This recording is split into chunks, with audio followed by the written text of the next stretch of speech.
आर्यन खान पर एनसीबी के डीजी का भी बयान आया है और एस प्रधान जिन्होंने कहा है कि 6 लोगों के खिलाफ पर्याप्त सबूत नहीं मिले हैं, इसलिए इन 6 लोगों को क्लीन चिट दे दी गई है। तो यह बयान जो है एनसीबी के डायरेक्टर का आया है, जिन्होंने कहा कि कोई पर्याप्त सबूत जो है वो नहीं मिले हैं। चार्जशीट दाखिल हुई है और इसमें ऐसा पाया गया है कि सबूत के आधार पर, एविडेंस के आधार पर 14 लोगों पर एविडेंस बनता है और उनके खिलाफ चार्जशीट दाखिल की गई और 6 लोगों के खिलाफ एविडेंस पर्याप्त नहीं था तो उनके खिलाफ चार्जशीट दाखिल नहीं की गई। सर, जो 6 लोग बताए जा रहे हैं उनमें शायद बॉलीवुड स्टार का बेटा भी, क्या है पूरी इसमें? अब किसका बेटा है ये हमारे लिए आउटलुक वो हमारा नहीं है।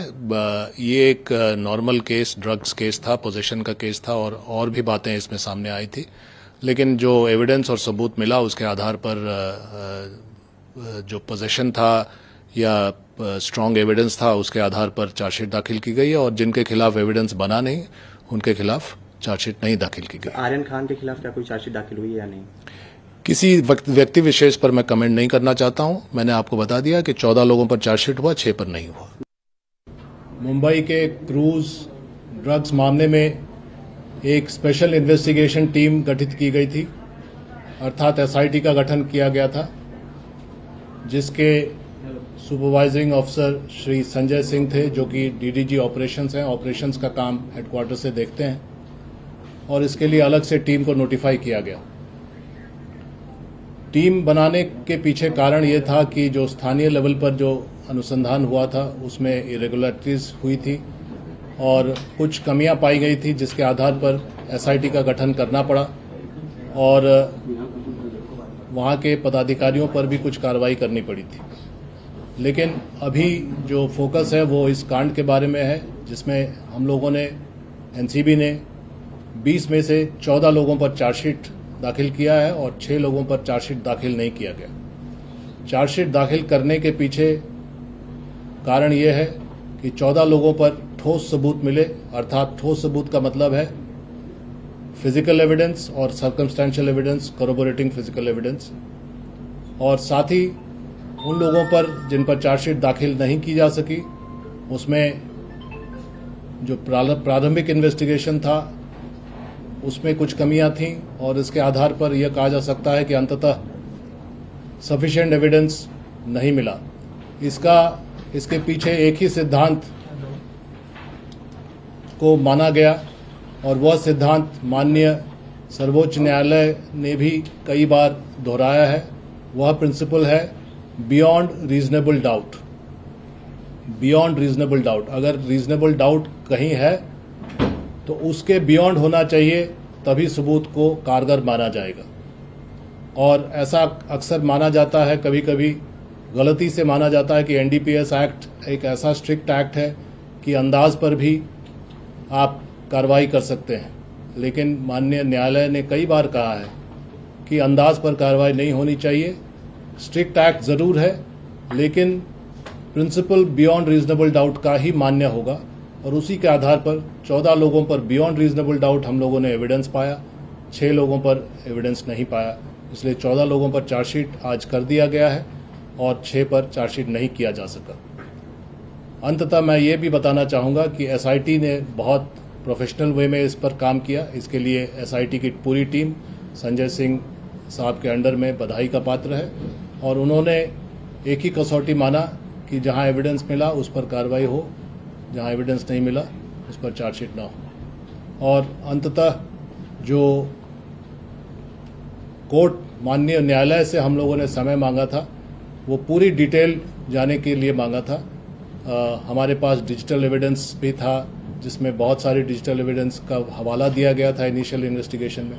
उस सब की जांच की गई, सब तरह से हम लोगों ने तहकीकात की और अंततः इस पर उपनीत हुए कि 14 लोग इसमें चार्जशीट के पात्र हैं, 6 नहीं।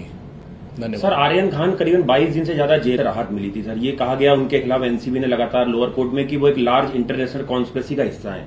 सर, जो टीम के ऊपर ये गंभीर आरोप लगे थे करप्शन पे, आपने उनके ऊपर नीचे लेवल पर एक्शन लिया, लेकिन जो उनके ज्वाइंट डायरेक्टर थे उनके ऊपर क्या कोई एक्शन हो रहा है जिनकी निगरानी में पूरी जांच चल रही है? समीर वानखेड़े सर, अभी जांच का दायरा अभी भी खुला हुआ है और जांच अभी पूरी तरह से कंप्लीट नहीं हुई है, लेकिन इतना कहा जा सकता है कि बहुत जल्दी ही हम लोग उस जांच को भी कंप्लीट करेंगे।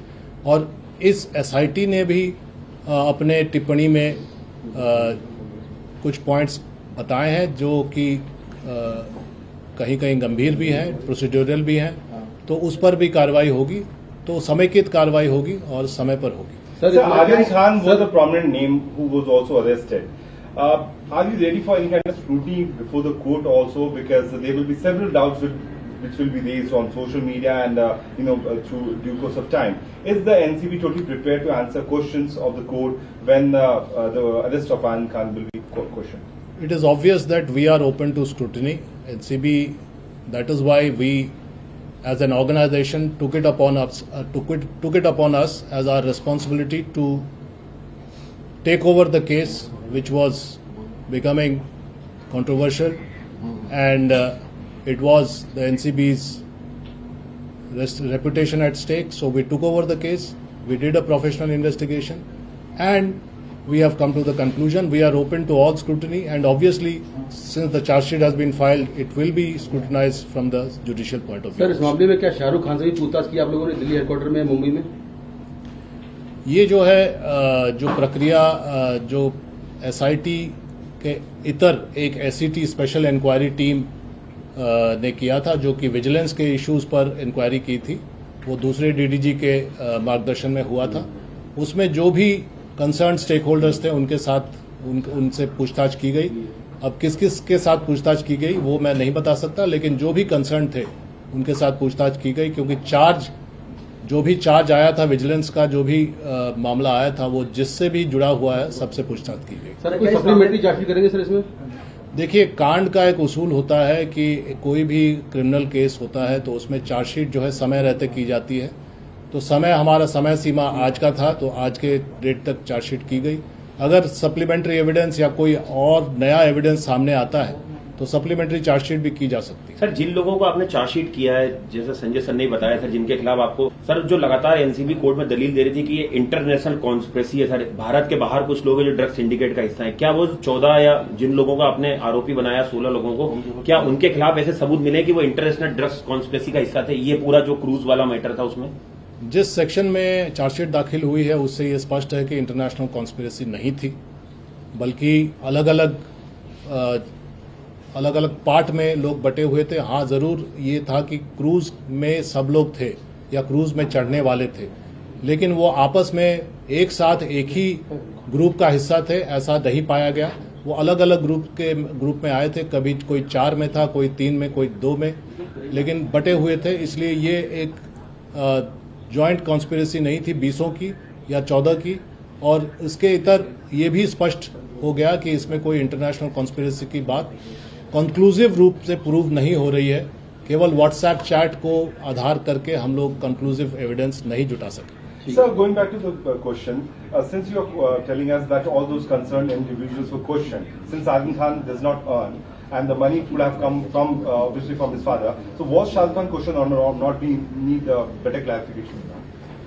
I have made it clear that there are 3 aspects of this case. One is the original case which was filed by the Bombay Zonal Office, where the Bombay Zonal Office officers and staff investigated. That is aspect number 1, the original aspect.